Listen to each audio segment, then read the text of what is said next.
Levítico, capítulos 21 e 22. O Senhor disse a Moisés: Dê as seguintes instruções aos sacerdotes, os filhos de Arão.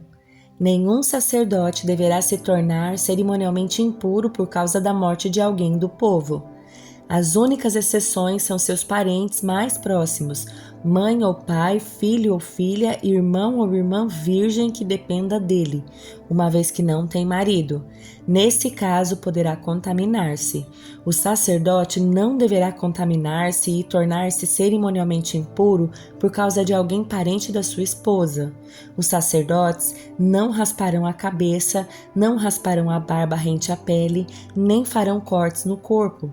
Serão consagrados ao seu Deus e jamais desonrarão o nome do Senhor seu Deus, pois são eles que apresentam as ofertas especiais para o Senhor, ofertas de alimento para o seu Deus.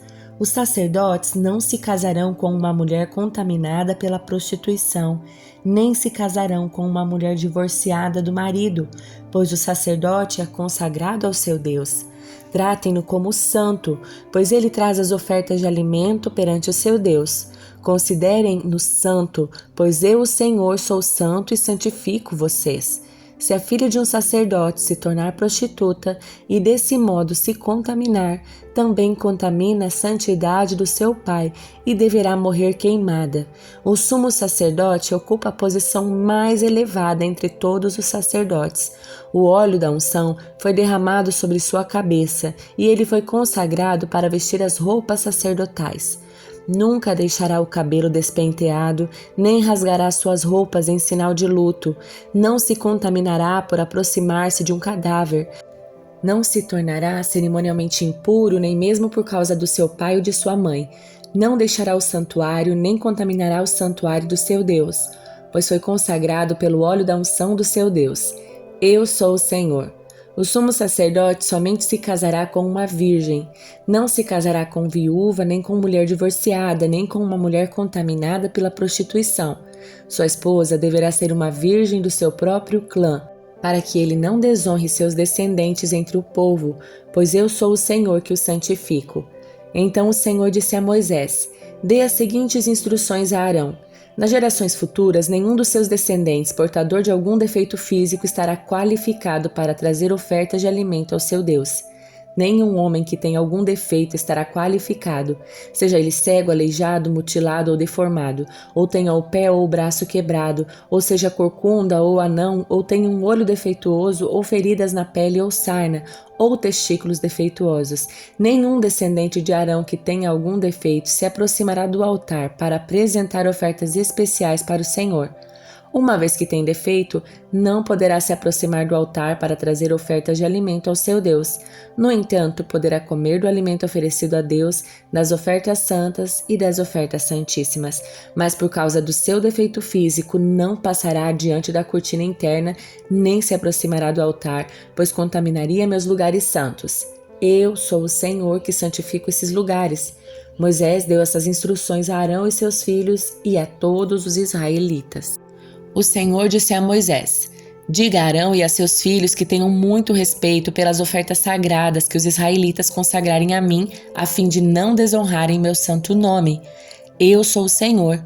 Dê a eles as seguintes instruções. Nas gerações futuras, se algum dos seus descendentes estiver cerimonialmente impuro ao se aproximar das ofertas sagradas que os israelitas consagrarem ao Senhor, ele será eliminado da minha presença. Eu sou o Senhor. Se algum dos descendentes de Arão tiver lepra ou qualquer tipo de fluxo que o torne cerimonialmente impuro, não comerá das ofertas sagradas enquanto não for declarado puro. Também se tornará impuro se tocar num cadáver, expelir sêmen, tocar num animal que rasteja pelo chão e seja impuro, ou tocar em alguém que por qualquer motivo esteja cerimonialmente impuro. Quem se contaminar de alguma dessas formas ficará impuro até o entardecer. Não comerá das ofertas sagradas enquanto não tiver se banhado com água. Depois do pôr do sol estará cerimonialmente puro outra vez e poderá comer das ofertas sagradas, pois são seu alimento. Não comerá um animal que morreu de forma natural ou que foi despedaçado por animais selvagens, pois se contaminaria. Eu sou o Senhor. Os sacerdotes obedecerão fielmente às minhas ordens, do contrário serão culpados de pecados e morrerão, pois menosprezaram o que lhes ordenei. Eu sou o Senhor que os santifica. Ninguém de fora da família do sacerdote comerá das ofertas sagradas. Nem mesmo hóspedes e empregados da casa do sacerdote poderão comê-las, mas se o sacerdote comprar um escravo, esse escravo poderá comer das ofertas sagradas, e se o escravo tiver filhos, eles também poderão comer do seu alimento. Se a filha do sacerdote se casar com alguém de fora da família sacerdotal, não poderá mais comer das ofertas sagradas. Se contudo ficar viúva ou divorciar-se sem ter filhos para sustentá-la e voltar a morar na casa do pai como quando era jovem, poderá comer novamente do alimento do pai. Com exceção desses casos, ninguém de fora da família do sacerdote comerá das ofertas sagradas. Se alguém não autorizado comer das ofertas sagradas por engano, pagará ao sacerdote aquilo que comeu mais 1/5 do valor. Os sacerdotes não contaminarão as ofertas sagradas apresentadas pelos israelitas ao Senhor, permitindo que sejam consumidas por pessoas não autorizadas. Elas se tornarão culpadas e teriam de fazer reparação. Eu sou o Senhor que os santifica. O Senhor também disse a Moisés: Dê as seguintes instruções a Arão e seus filhos e a todo o povo de Israel. Elas se aplicam tanto aos israelitas de nascimento quanto aos estrangeiros que vivem entre vocês. Se alguém apresentar ao Senhor um holocausto, seja como cumprimento de um voto ou como oferta voluntária, só será aceito se o animal oferecido for um macho sem defeito. Poderá ser um boi, um carneiro ou um bode. Não apresentem um animal defeituoso, pois o Senhor não o aceitará em favor de vocês. Se alguém apresentar ao Senhor uma oferta de paz, seja como cumprimento de um voto ou como oferta voluntária, escolha do gado ou do rebanho um animal perfeito e sem defeito algum. Não ofereçam um animal cego, aleijado, ferido ou que tenha um quisto, um ferimento na pele ou sarna. Nunca ofereçam nenhum desses animais no altar como ofertas especiais para o Senhor. Se um boi ou um cordeiro tiver uma perna mais comprida ou mais curta que as outras, poderá ser apresentado como oferta voluntária, mas não como oferta de cumprimento de um voto. Se um animal tiver testículos danificados ou for castrado, não poderá ser oferecido ao Senhor.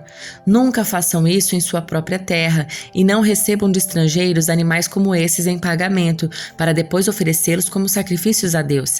Não serão aceitos em seu favor, pois são mutilados ou defeituosos, e o Senhor disse a Moisés: Quando nascer um bezerro cordeiro ou cabrito, ficará 7 dias com a mãe. Do 8º dia em diante será aceitável como oferta especial para o Senhor. Não matem a mãe e sua cria no mesmo dia, seja uma vaca, uma ovelha ou uma cabra. Quando levarem uma oferta de gratidão ao Senhor, sacrifiquem-na corretamente para que sejam aceitos. Comam todo o animal sacrificado no dia em que for apresentado. Não deixem parte alguma do animal até a manhã seguinte. Eu sou o Senhor. Guardem fielmente meus mandamentos, pondo-os em prática, porque eu sou o Senhor. Não desonrem meu santo nome, pois demonstrarei minha santidade no meio dos israelitas. Eu sou o Senhor que os santifica. Eu os libertei da terra do Egito para ser o seu Deus. Eu sou o Senhor. Livro de Provérbios, capítulo 28. Os perversos fogem mesmo quando ninguém os persegue, mas o justo é valente como o leão. A corrupção moral de uma nação faz cair seu governo, mas o líder sábio e prudente traz estabilidade. O pobre que oprime os pobres é como a chuva torrencial que destrói a plantação. Quem despreza a lei exalta os perversos. Quem obedece à lei luta contra eles. Os que praticam o mal não compreendem a justiça, mas os que buscam o Senhor a entendem plenamente. É melhor ser pobre e honesto que ser rico e desonesto. O filho que obedece à lei demonstra prudência. Aquele que anda com libertinos envergonha seu pai. O lucro obtido na cobrança de juros altos terminará no bolso de alguém que trata os pobres com bondade. As orações de quem se recusa a ouvir a lei são detestáveis para Deus. Quem leva os justos para o mau caminho cairá na própria armadilha, mas os íntegros herdarão o bem. O rico pode considerar-se sábio, mas não engana o pobre que tem discernimento. Quando os justos são bem-sucedidos, todos se alegram. Quando os perversos assumem um poder, as pessoas se escondem. Quem oculta seus pecados não prospera. Quem os confessa e os abandona recebe misericórdia. Quem teme fazer o mal é feliz, mas quem endurece o coração cai em desgraça. O governante perverso é tão perigoso para os pobres quanto o leão que ruge e o urso que ataca. O governante que não tem entendimento oprime seu povo, mas o que odeia a corrupção tem vida longa. A consciência atormentada do assassino o levará à sepultura. Ninguém tente detê-lo. O íntegro será salvo do perigo, mas o perverso será destruído repentinamente. Quem trabalha com dedicação tem fartura de alimento, mas quem corre atrás de fantasias acaba na miséria. A pessoa fiel obterá grande recompensa, mas o que deseja enriquecer depressa se meterá em apuros. Nunca é bom agir com parcialidade, mas a quem faça o mal até por um pedaço de pão. O ganancioso tenta enriquecer depressa, mas não percebe que caminha para a pobreza. No fim, as pessoas apreciam a crítica honesta muito mais que a bajulação. Quem rouba de seu pai e de sua mãe e diz "qual mal há nisso?", não é melhor que o assassino. A ganância provoca brigas, a confiança no Senhor conduz à prosperidade. Quem confia no próprio entendimento é tolo, quem anda com sabedoria está seguro. Quem ajuda os pobres não passará necessidade, mas quem fecha os olhos para a pobreza será amaldiçoado. Quando os perversos assumem o poder, as pessoas se escondem. Quando eles são destruídos, os justos prosperam. Evangelho de Lucas, capítulo 12. Quando as multidões cresceram a ponto de haver milhares de pessoas atropelando-se e pisando umas nas outras, Jesus concentrou seu ensino nos discípulos, dizendo: "Tenham cuidado com o fermento dos fariseus, que é a hipocrisia. Virá o dia em que tudo que está encoberto será revelado e tudo que é secreto será divulgado. O que vocês disseram no escuro será ouvido às claras, e o que conversaram às portas fechadas será proclamado nos telhados. Meus amigos, não tenham medo daqueles que matam o corpo. Depois disso, nada mais podem lhe fazer. Mas eu lhes direi a quem devem temer. Temam a Deus, que tem o poder de matar e lançar no inferno. Sim, a esses vocês devem temer. Qual é o preço de 5 pardais? 2 moedas de cobre? E, no entanto, Deus não se esquece de nenhum deles. Até os cabelos de sua cabeça estão todos contados, portanto, não tenham medo. Vocês são muito mais valiosos que um bando inteiro de pardais. Eu lhes digo a verdade: quem me reconhecer aqui diante das pessoas, o Filho do Homem o reconhecerá na presença dos anjos de Deus. Mas quem me negar aqui será negado diante dos anjos de Deus. Quem falar contra o Filho do Homem será perdoado, mas quem blasfemar contra o Espírito Santo não será perdoado. Quando vocês forem julgados nas sinagogas e diante dos governantes e das autoridades, não se preocupem com o modo como se defenderão, nem com o que dirão, pois o Espírito Santo naquele momento lhe dará a palavra certa. Então, alguém da multidão gritou: "Mestre, por favor, diga a meu irmão que divida comigo a herança do meu pai." Jesus respondeu: "Amigo, quem me pôs como juiz sobre vocês para decidir essas coisas?" Em seguida disse: "Cuidado, guardem-se de todo tipo de ganância. A vida de uma pessoa não é definida pela quantidade dos seus bens." Então lhes contou uma parábola. Um homem rico tinha uma propriedade fértil que produziu boas colheitas. Pensou consigo: "O que devo fazer? Não tenho espaço para toda a minha colheita." Por fim disse: "Já sei, vou derrubar os celeiros e construir outros maiores. Assim terei espaço suficiente para todo o meu trigo e meus outros bens. Então direi a mim mesmo: amigo, você guardou o suficiente para muitos anos. Agora descanse. Coma, beba e alegre-se." Mas Deus lhe disse: "Louco, você morrerá essa noite. Então quem ficará com o fruto do seu trabalho?" Sim, é loucura acumular riquezas terrenas e não ser rico para com Deus. Então, voltando-se para seus discípulos, Jesus disse: "Por isso eu lhes digo que não se preocupem com a vida diária, se terão o suficiente para comer, ou com o corpo, se terão o suficiente para vestir, pois a vida é mais do que a comida e o corpo é mais que a roupa. Observem os corvos. Eles não plantam, não colhem, não guardam comida em celeiros, pois Deus os alimenta. E vocês valem muito mais que qualquer pássaro. Qual de vocês, por mais preocupado que esteja, pode acrescentar ao menos 1 hora à sua vida? E se não podem fazer uma coisa tão pequena, de que adianta se preocupar com as maiores? Observem como crescem os lírios. Não trabalham, não fazem roupas, e, no entanto, nem Salomão, em toda a sua glória, se vestiu como eles. E se Deus veste com tamanha beleza as flores que hoje estão aqui e amanhã são lançadas ao fogo, não será muito mais generoso com vocês, gente de pequena fé? Não se inquietem com o que comer e o que beber. Não se preocupem com essas coisas. Elas ocupam os pensamentos dos pagãos de todo o mundo, mas seu Pai já sabe o que vocês precisam. Busquem acima de tudo o reino de Deus e todas essas coisas lhes serão dadas. Não tenham medo, pequeno rebanho, pois seu Pai tem grande alegria em lhes dar o reino. Vendam seus bens e deem aos necessitados. Com isso, ajuntarão tesouros no céu, e as bolsas no céu não se desgastam nem se desfazem. Seu tesouro estará seguro, nenhum ladrão o roubará e nenhuma traça o destruirá.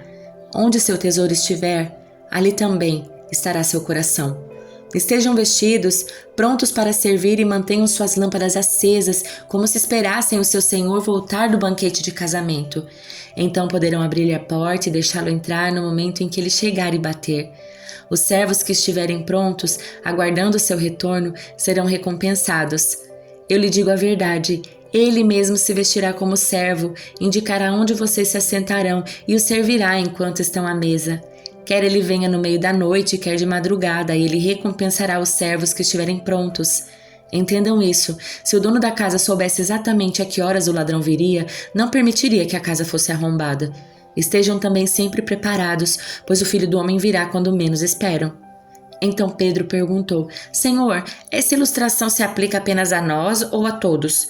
O Senhor respondeu: O servo fiel e sensato é aquele a quem o Senhor encarrega de chefiar os demais servos da casa e alimentá-los. Se o Senhor voltar e constatar que seu servo fez um bom trabalho, eu lhes digo a verdade, ele colocará todos os seus bens sob os cuidados desse servo. O que acontecerá, porém, se o servo pensar: meu senhor não voltará tão cedo, e começar a espancar os outros servos e comer e beber e se embriagar? O senhor desse servo voltará em dia em que não se espera, em hora que não se conhece, cortará o servo ao meio e lhe dará o mesmo destino dos incrédulos. O servo que conhece a vontade do seu senhor e não se prepara nem segue suas instruções, dele será duramente castigado.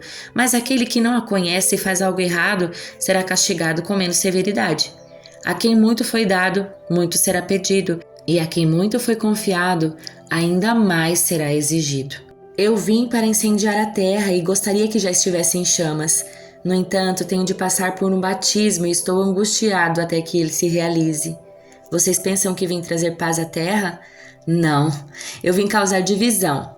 De agora em diante, numa mesma casa, 5 pessoas estarão divididas, 3 contra 2 e 2 contra 3.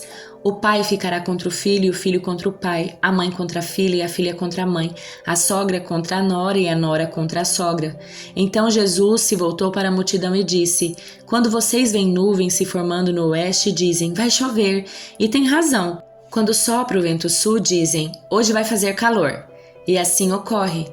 Hipócritas, sabem interpretar as condições do tempo na terra e no céu, mas não sabem interpretar o tempo presente. Porque não decidem por si mesmos o que é certo. Quando você e seu adversário estiverem a caminho do tribunal, procurem acertar as diferenças antes de chegar lá.